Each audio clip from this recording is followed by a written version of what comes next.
Let's go Blues. Let's go Blues.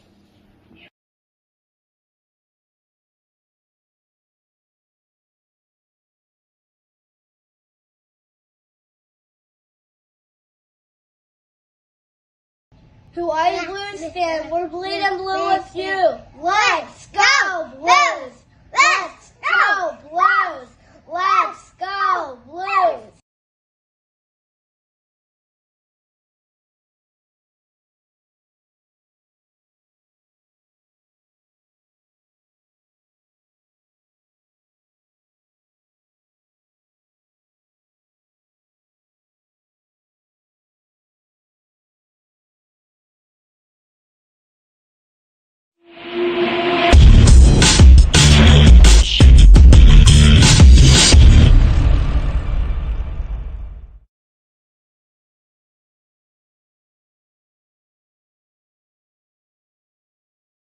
Wow. TNT, this has not been a good period for St. Louis. Well, I partially agree with that, but you're up 1-0. You played a solid defensive game. That's what I've seen. If anything I've seen, if they played a much more solid defensive game, then you want, I mean, because normally their defense is their offense, but defensively they played very strong. I can't not be unhappy with it. 3 shots, not what you want, but hey, when you score on one of them, you take it, right? And that's where we're at right now. Trying to get the guys in. Let's find DeMarco. There's Marco. Hey guys, I'm Guy, the White Blues fan, and this is the BlueNote Fan Report. Aloha and mahalo, and welcome to the first intermission show. Yes, there we go. So what do we got in the comments? Kyler, how you doing, buddy? Tammy, they definitely have to get more shots. I agree. Danny said it worked. Yes, Danny, it did. Perron gets that first goal. And not only that, it was a Blackhawks fan that got it for us. Thank you, Wendy. Thank you, Wendy. I sent the link, Wendy. I sent the link, Marco. Hopefully you guys can join me. Ashley should be along soon. Husso standing up strong. He's just got to keep it up. I agree, Tammy. He's done well. He's done well. VADR, Vadar, how you doing, buddy? Warming up that pile of crow for you guys. Well, so far I'm glad to eat it, my friend. I'm absolutely glad to eat it. Right, Prongy? Yeah, Pronger agrees. We're glad to eat it. Right? We'll eat that crow. Kyler, I agree with you. We do need more shots on goal. Let me see. Kadri, 2 foot off the dot during face-off with Shin. Yeah. Been noticing that. But Shin's been taking him 76% on the face-offs against him. I will take that. That's been really, really good. Tommy, how you doing? Matlow's got some herb. Okay, Matt. Wendy called the first goal. Yes, he did. And Ashley did too, but she backed off it because she should have just stuck with Wendy. I always go with Perron, but Wendy stole it, and I knew I should have just went with Wendy. Here we go. You guys ready for this as we bring Wendy in? We're not worthy. You stole my player, though, you jerk. I just picked a player, to be quite honest. Okay, then don't ever pick Perron. He's mine. Well, I don't. You know what? It worked. I'll take it. I'll absolutely take it. We've been laying down. No, actually, see, this is the problem, right? This is the problem with an offensive team. When you play defensive, everybody thinks you play bad. Ryan, thank you for trying to make me feel better. Bush got the assist. Yes, he did. That was a good play by Bush. Yes, it was. It really was. Right? Oh, yay. Marco's back. Oh, I knew he would. Hey, Marco.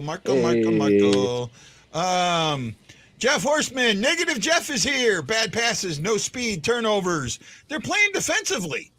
I mean, that's what I see. They're playing defensively. And when you play when this team plays defensively, they forget their offensive game. Right? And unfortunately, when you play defensively, when this team plays defensively, they give up shots. Mm-hmm. We've seen that in the past. We've seen that, and I've talked about that in the past. But how many of them were high danger shots? I'd say 3 to 5. Wendy's going to look it up for us. You know, Wendy's the stat guy. I'm crazy. I'm crazy now because I disagree with Jeff. Jeff, okay, I know people think that me and Jeff hate each other. We don't. We really don't. Right? It's just, I disagree with him. He disagrees with me. That's fine. That's the way it is. I mean, Jeff and I are usually on the same page. He just might be more extreme in the area. 3 high danger shots. Thank you. 3 high, 3. Yeah. So that's what I was on. That's what I was thinking. 3 to 5, it didn't seem like that. See, Jeff likes me. Yeah. Right? He just doesn't like my opinion, but he likes me. Keep controlling the flow, Blues. Keep the drive alive. Well, that's what they haven't done. That I will say they have not controlled the flow. Not at all. You know what? Okay, we had 3 shots. What's the scoreboard say? That's all that matters in the playoffs. Now. That's all that matters in the playoffs, unfortunately. But very fortunately, I don't know what you're talking about. Well, wait a minute. Husso's got what's Husso's save percentage? Anybody know? Anybody know off the top of their head what Husso's save percentage is? Marco, what's Husso's save percentage? Right now in the game? Yeah, right now. Should be this game. 1. 1,000, right? Yeah. It's perfect. What's Kemper's save percentage? And remember, he's only faced 3 shots. 66%. Can you really blame that goal on him, though? Absolutely. No, I don't. I mean, it's not, but that's what his save percentage is. Come on, look at Devin Tays. Look at Devin Tays should have skated that back around and it said he got lazy. And you see, O'Reilly was like, "Oh, thanks for the gift. Let me get that to Perron real quick. Thank you." Nope, he gave it to Buchnevich, and then it was fed to Perron. Yes, but like I said, I'm like, that picture of Bennington in the press box. He looks pissed. Yeah, I mean, then you got Nathan Walker come in there with his Australian personality, and Bennington's like, "You leave me alone, dude, or I'm gonna beat the living shit out of you." Yeah. Right? Torrey Krug's like, "Walk, step back." But Marco, just so you know, the big thing that Guy likes to hit on this show is that a goaltender is supposed to make the saves they're not supposed to. So it is on Kemper because he did not make the save he wasn't supposed to make. So we're going off well, of that one goalie wasn't. Something like that stuff right now. That's how he is when he argues about goalies because we battled about Bennington earlier in the season. Well, hold on, and then we've been battling about Husso. I want to clarify what that statement means, right? No, there's a meaning to that statement, right? Breakaways. He's got to be Superman. Breakaways, one-on-ones, the 2-on-ones, the pass that there are the saves that count. The ones that the difference between a good goalie, the difference between a 900 and a 940 are making that save that should have been a goal. That's the difference, right? Now, Is that on him? No. Is it a save he could have made? Maybe. Oh, he was. But it's the difference in the game. But it's the difference in the game right now. Correct. Mm-hmm. Right? It's the difference in the game. You can sit there and say that St. Louis, Colorado's outplayed St. Louis this first period all the time, all along. Great. Look at the scoreboard. Right? And that's where I'm going to sit. There is a lot of hockey to play. And the Blues need 2 more goals. I absolutely believe the Blues need 2 more goals. I will say this. I do love how Cal McCarr, when Kadri, was like, I'm not going to fight right now. It's not in a playoff game. There's a time to fight and there's a time not to. In that moment, I do respect Brady Shin to going out there and, defending his goalie and going, yo, we're dropping the gloves right now. Yeah. But I love how Perron kept on with his crap. And Kel McCarr has done this to several teams where he gets tired of getting picked on all night. Kel McCarr is usually the first one to start dropping people. And McKinnon is also starting to, instead of being offensive, he's starting to play defensive as well because he started checking people pretty hard into the boards as well. And like you said, it's going to turn into a defensive game, and it's going to be between O'Reilly, Perron, and Cal McCarr and Nathan McKinnon. If it stays a defensive game, this is St. Louis. I put the edge of St. Louis right now. I'm sorry. How many goals does McKinnon have against us? McKinney has no Zero. goals right now. Done. Zero. But how many assists Ryan does he O'Reilly have? and Perron have How many more. assists does he has when he's Doesn't causing matter. issues? If you're saying that He it's has coming one. into a game between Yes. McKinnon and McKinnon McCarr has versus 3. O'Reilly and Perron, 3 now. He had 1 coming in the last game.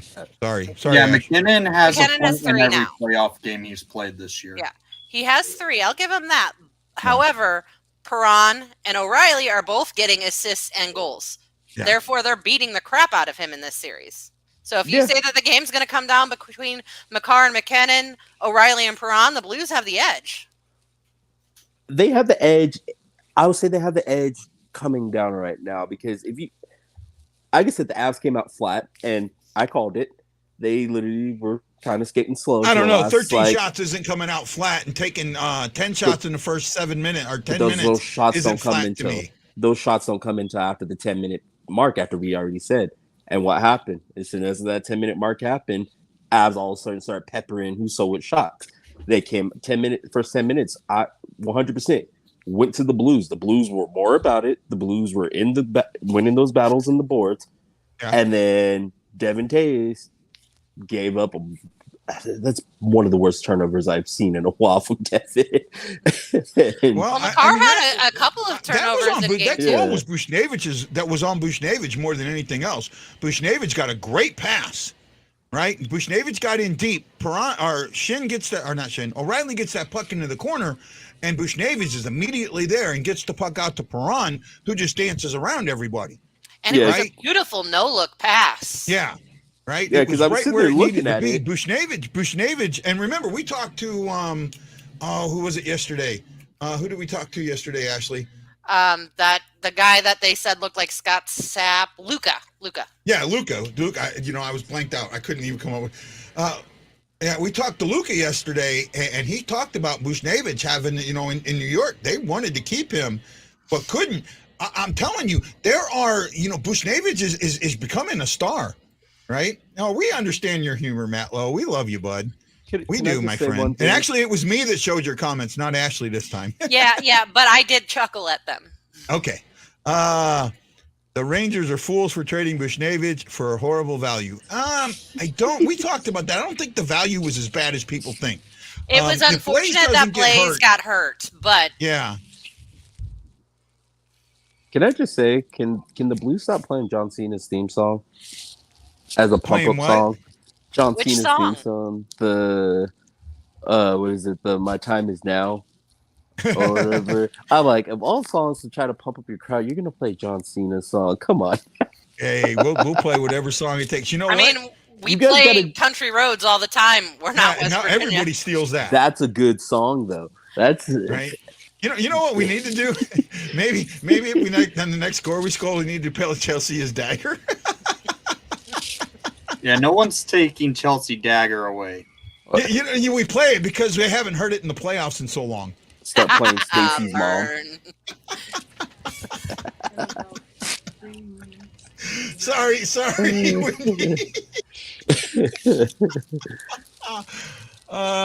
Stop doing the woot when the woot woot when Colorado scores. Yeah, that one kind of. I hate that started recently. Right? That actually started recently within the last few years, and that was only because our original mascot, before they switched it, Howler, he had a sign that actually said "woot woot." So every time he would pump up the crowd, that's what he would do. And then when we retired him and bought on Bernie, we just added that on into our celebration. Hey, man, we'll take it. Well, what do you guys expect? We got a couple of minutes left before the game comes back on, about 5. Wendy, what's your expectations for the second period? Well, I think we'll see a lot more peppering of the puck on Husso from the Avalanche. I think the Avalanche will finally find the back of the net coming in. I think this game kind of reminds me a little bit of game 1 of the series, so I can project we'll see something a little bit similar to what we saw in game 1 in the second period. You know what? I'm scared of that. What do you think there, Markle? You're muted, bud. You're muted. There we go. Sorry about that. There you go. I honestly think Bednar's probably chewing into them right now for coming out like that. And honestly, we're going to start seeing them start grinding out goals because they were, if you look at it, a lot of those passes that Avs were doing was that thing that plagued them that literally became one dimensional, where they sit there and they try to do as many fancy passes as they humanly possibly can instead of just getting the puck to the net and just grinding out a goal.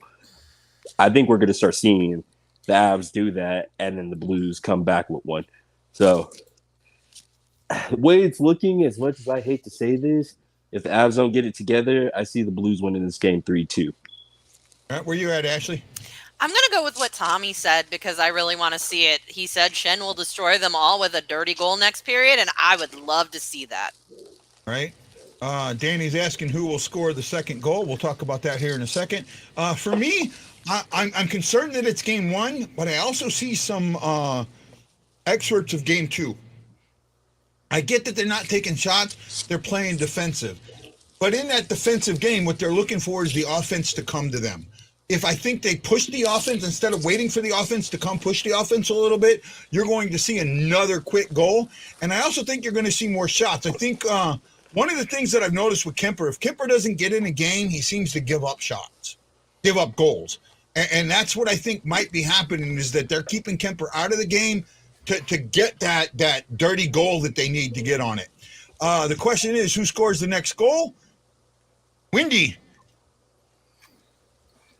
Shot in the dart again. Let's go with Devontae's. You would. Marco. I'm gonna go left field this time. I'm gonna say Jack Johnson is gonna magically get one in.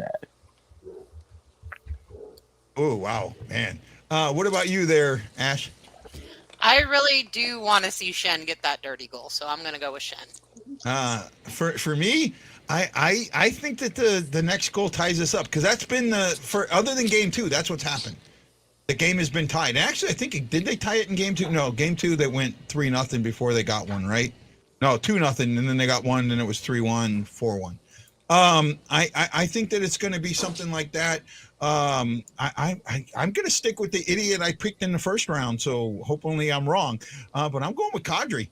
I think that Kadri's got a chip on his shoulder, so he did get a little eliminating chippy. the forecheck pretty well. Yes, they are, but the Blues aren't really going in on the forecheck.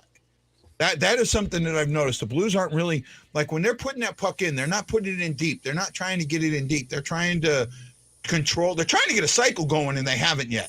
And that is something that they absolutely need to get, is a good, solid cycle. If they can get a cycle going, they will mess up Colorado's game. And we all know that.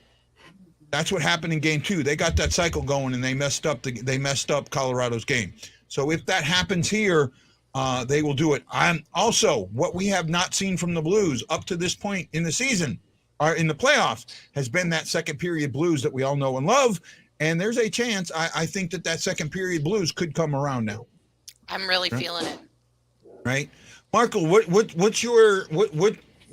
the Avs need to do, in your opinion, to wrangle this game away from St. Louis?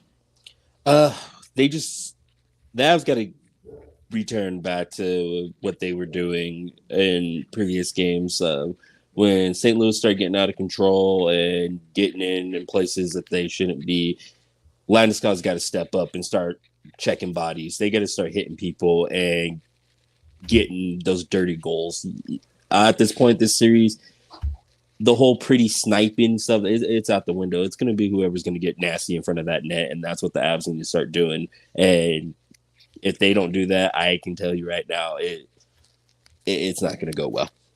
Well, hold on a second. Let me tell you something, because I think there's something that you said that so far the Avalanche are out hitting the Blues 10-10, or it's evened up 10-10.